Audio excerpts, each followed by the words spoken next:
시청자 여러분 안녕하십니까. 남배우 남태호입니다. 거의 한 4개월 만에 방송을 하게 된 것 같네요. 아시다시피 뭐 코로나로 해가 뜨고 해가 졌던 한 해가 아니었나 싶고요. 2021년이 밝았습니다.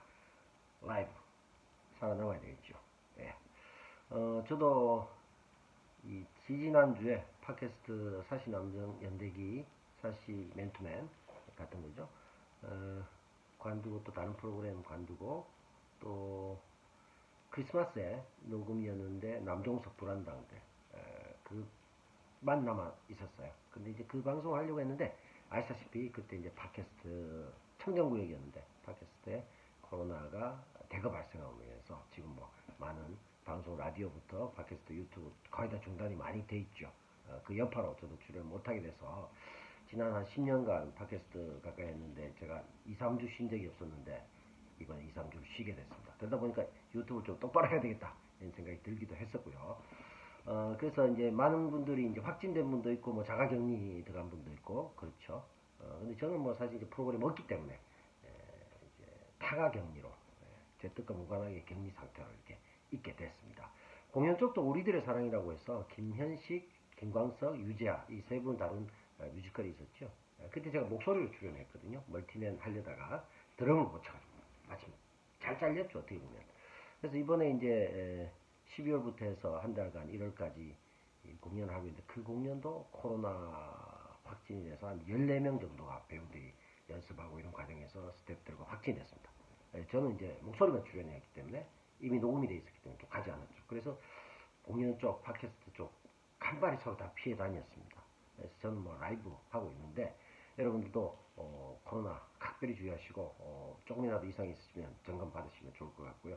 저는 이제 1월 4일에 국립암센터 저하고 이제 중동 방송 많이 했던 명승곤 박사가 그 검진센터장으로 있죠. 그래서 오랜만에 한번 놀러도 갈 겸 거기에서 종합검진을 아주 대대적으로 시도를 하기로 했습니다. 그래서 오늘부터 몸을 좀 만들어야 되는 상황이 되어 있고요. 저도 이제 잘 점검해서 여러분께 알려드리고요.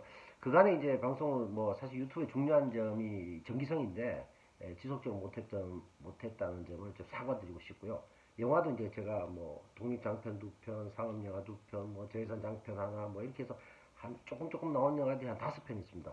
근데 다 지금 개봉 못하고 있거든요.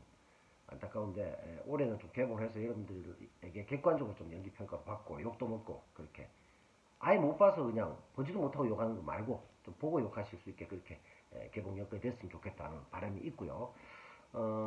제가 이제 그가 사기를 못했던 이유는 좀 예쁘게 좀 저도 영화인이기 때문에 하고 싶었어요 영상들을. 그런데 뭐 현실적으로 제작 인력 문제나 장비나 모든 것들이 부족했기 때문에 주춤하고 있었습니다. 그래서 이제는 좀 가감없이 제가 하고 싶은 얘기를 자유롭게 제 방식대로 좀 1인 미더답게 해보자 이런 생각을 가졌습니다. 그래서 어제 사실 뭐 앵글도 안 맞고 여러 가지 조건이 좋지 않습니다만은 남배우 셀카 요리 그래서 요리했던 걸 쭉 찍어서 한번 올렸는데 앞으로도 그것도 지속적으로 업데이트 할 거고요. 좀 여건이나 인력이나 장비들이 좋아지면 좀 좋은 화면 좀 더 고퀄리티 그리고 또 좋은 편집을 한번 찾아뵙기로 하고요. 일단은 지속성이 중요한 것 같고 많은 분들이 또 1000명 이상 구독자분들 계시지 않습니까? 이분들에게 또 도리가 아닌 것 같아서 이젠 제가 직접 찍고 무편집으로 바로 올리는 방식으로 하도록 하겠습니다.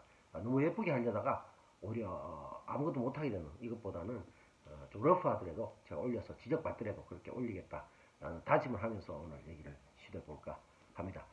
첫 번째로 하고 싶은 얘기는 새 벽돌을 올리는 사면이었죠. 정말 그 경제가 이렇게 어려운데 뭘 자꾸 사자고 하는지 사면 안 돼. 이런 생각을 저는 갖고 있는데 이낙연 당대표 더불어민주당 대표께서 무리한 얘기를 했습니다. 뭐 간단히 몇 가지만 얘기하겠습니다. 일단 법리적으로도 문제가 있습니다. 형 확정도 되지 않았는데 물론 할 수는 있습니다만 형 확정도 되지 않았던 박근혜, 이명박은 좀 됐죠. 이런 사람들을 그 법치를 그렇게 강조하면서 법리를 위반하면서까지 앞서서 사면을 해주겠다? 이건 과연 법치로서도 맞지 않지 않느냐. 또 한 가지 또 국민 정서상으로 봐도 그렇습니다. 촛불 정부가 들었었고 사실 개혁에 대한 요구가 많았는데 세월호도 그렇고 지금 중대재해처벌법도 그렇고 뭐 많은 부분들 또 재벌개혁이나 이런 부분들 상당히 미진하지 않습니까? 때때로는 하고 싶었는지 또 할 의사가 있는지조차 의심스러운 것들이 굉장히 많고요. 사실 뭐 검찰 개혁 가지고는 굉장히 노력 많이 하고 있습니다만 그게 이 방식에 대한 논란도 좀 있고요. 그리고 거기에만 올인하는 것이 정말 개혁의 완성일까? 공수처만 있으면 모든 게 해결될까? 공수처가 정가의 보도가 될까? 고민도 있습니다. 그리고 실제로 그 적은 인력으로 그렇게 많은 수천 명을 조사할 수 있을까? 물론 개혁에 반대하고 지금 검찰들의 저 사보타지 아주 그 쿠데타에 가까운 행동들 이것은 분명히 선출된 권력에 의해서 합리적으로 통제되고 그 단죄돼야 되는 분명합니다.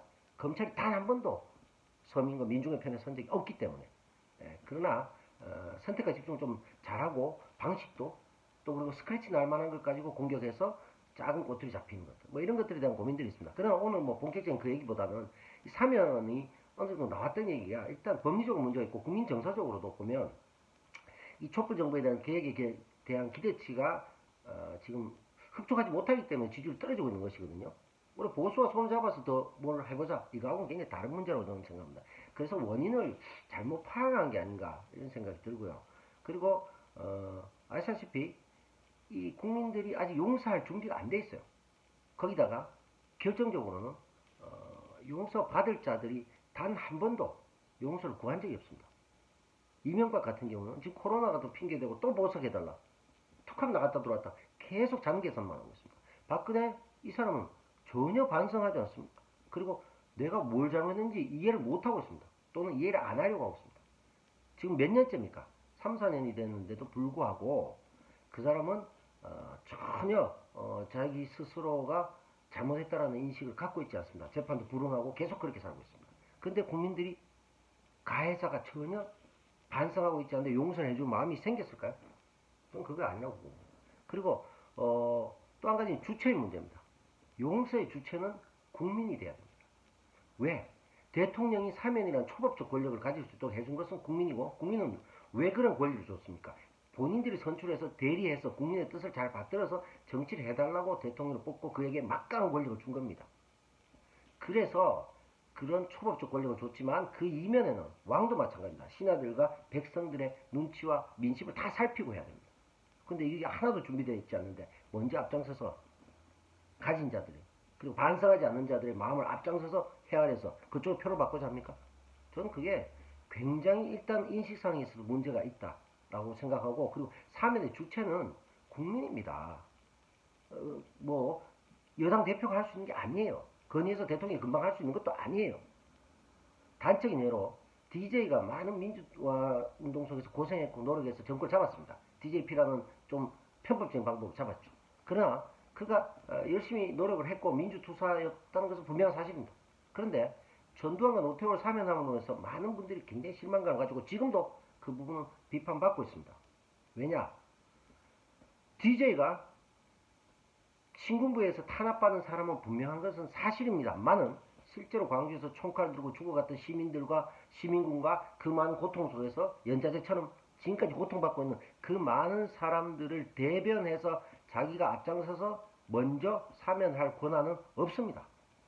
광주의 그 구체적인 피해자들의 얘기들을 들어본 적도 없고 그들과 소통해서 한 게 아닙니다. 그런 면에서 DJ가 일방적인 용서가 굉장히 비판받고 있는 것이고 그 이후로 그들이 다시 세력을 키워서 또다시 반격하지 않았습니까? 그리고 나서 우리가 많은 사람들 노무현 대통령, 노회찬, 박원순 다 이렇지 않습니까? 개별 사안 다 다릅니다만 어쨌든 많은 사람들이 희생됐습니다.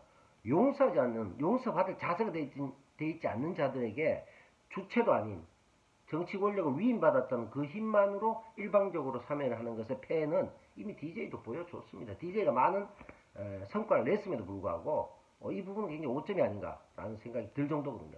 그런 면에서는 사실 이번에 이낙연 더불어민주당 대표의 판단은 굉장히 오판이었다. 그리고 그가 가진 인식 수준이 이 정도라면 과연 대권에 도전할 수 있을까?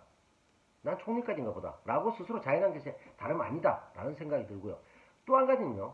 이것을 받아들인 뭐 안철수라든가 국민의힘이라든가 이 사람들도 문제가 굉장히 큽니다.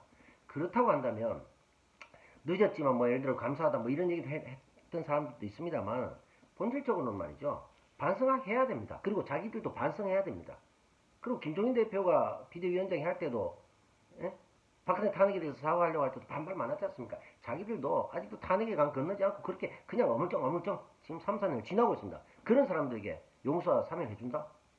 말이 안 되는 거죠. 그건 마치 강도 보고 강도에게 도둑질하는 굉장히 힘드시죠. 뭐 밤길 좀 어둡게 드리겠습니다. 이거하고 뭐가 다릅니까? 굉장히 잘못된 저는 처신이라고 보고요. 이것은 정치적으로도 굉장히 타격이 클 것이다. 그리고 실제 더불어민주당을 위시하여 많은 개혁 진영들의 지지율이 더 하락할 수밖에 없다라는 생각이 굉장히 들고요. 거기다가 안철수나 이런 사람들이 한 행동을 보십시오. 바로 나오자마자 정말로 박근혜, 이명박 이 사람들을 자기들의 사람이라고 생각했더라면 그런 말 하지 않았을 것입니다. 이명박이나 박근혜도 완벽하게 배신당한 겁니다. 따지고 보면. 첫 번째 나온 얘기가 뭡니까? 이거 사면 보궐선거 이용하려는 선거용 아니야? 이런 얘기입니다. 자기들이 같은 세력이라는 사람들의 사면 논의하는 것에 대해서 객관적으로 합리적으로 논의해볼 생각 전혀 없고 자기들이 원한다고 한다면 진정으로 그게 아니라 야 이거 우리 당선되는데 불리한 거 아니야? 이게 뭐 좀 보수 끌어안게 하는 것 같고 그러면 야 이거 우리 지지율 빠질까? 이런 걱정하고 있다는 거거든요. 이런 면에서는 굉장히 저는 모든 면에서 어그러졌다 이런 생각이 들고 현재 문재인 정부가 이제 내년 3월에 이제 선거니까요. 1년도 안 남았죠. 마지막 정리를 잘 하려고 하면 최소한 다음 정권, 그 다음 정권에서 개혁으로 갈 수 있는 디딤돌은 만들어줘야 됩니다. 사면 그 다음에 얘기해도 되는 겁니다. 그리고 그 충분한 반성과 법률적 판단과 국민의 그 어떤 정서적 울림과 이런 것들이 동반될 때 얘기될 수 있는 문제지 지금은 사실 아무것도 없는데 왜 앞장서서 먼저 얘기를 할까요? 그리고 100번 양보해서 얘기를 해봅시다. 기레기의 질문에 낚였다? 아니 뭐 이 정도 되면은 뭐 대통령에게 좀 건의해줘야 된다니까 적절한 시기에 알아보도록 하죠. 라고 낚였다고 칩시다. 그렇다고 하더라도 그 질문에 그렇게 답하면 안 되는 거죠. 지금 그건 논할 상황이 아니다. 후보 판단도 아직 기다리고 있는 마당에 우리가 뭘 먼저 얘기하는 것은 바람직하지 않다. 그리고 본인들이 반성하고 있지 않기 때문에 많은 국민 정서에도 위배된다고 생각한다. 대통령이 마음대로 할 수 있는 문제가 아니다. 그리고 지금 당장 시급한 코로나부터 부동산 문제, 경제 문제 이런 것들 극복하는 것이 더 중요한 문제다. 라는 것을 얘기해야 되겠죠. 그리고 그 외에 많은 또 사람들이 지금 고생하고 있는 사람들이 있고 또 지금 노동자들이 고통받고 있고 이런 부분들에 대한 얘기가 우선돼야죠. 새벽부터 사면 얘기하는 건 정말 아니라고 보고요. 한 주 전에 얘기했지 않습니까? 산타클로스가 울면하는데 우는 아들에게 선물을 주지 않아요. 라는 격언이 있습니다. 그런 것처럼 사면 안 됩니다. 예. 산타 할아버지가 자꾸 지금 경제가 어려운데 뭐 사는 애들한테는 선물 안 줍니다. 예. 어떤 선물? 지지율이라는 선물이 안 줍니다. 그런 선물 주지 않고 오히려 지지율이 떨어질 것이죠. 더불어민주당의 특히 이낙연 대표님께서는 한번 생각해 보십시오. 지금 더불어민주당이 위기에 봉착한 이유, 결정적 이유가 어디에 있는 것인지, 보수 달래기로 지지를 올릴 수 있다고 생각하는지, 그 많은 기존 지지층의 이탈을 어떻게 막을 것인지, 그것은 제대로 된 정치와 제대로 된 개혁만이 그 대안이 될 수밖에 없다. 이 점을 꼭 명심하셨으면 좋겠고요. 그러면서 오늘 오랜만에 제가 진정으로 할리우드 액션 했죠. 남배우의 할리우드 액션, 지금 정치권의 할리우드 액션 비판 한번 해봤습니다. 또 다른 얘기 하나 더 할 게 있는데요. 조금 뒷시간에 해보도록 할 생각인데요. 전현직 총리들이 정말 문제입니다. 전 이낙연 총리, 현 정세균 총리. 정세균 총리도 마찬가지죠. 이번에 의사 국시를 다시 보게 한 거 아닙니까? 1년에 2번. 그걸 가지고 굉장히 공색한 변명하고 있습니다. 이건 좀 얘기가 긴데요.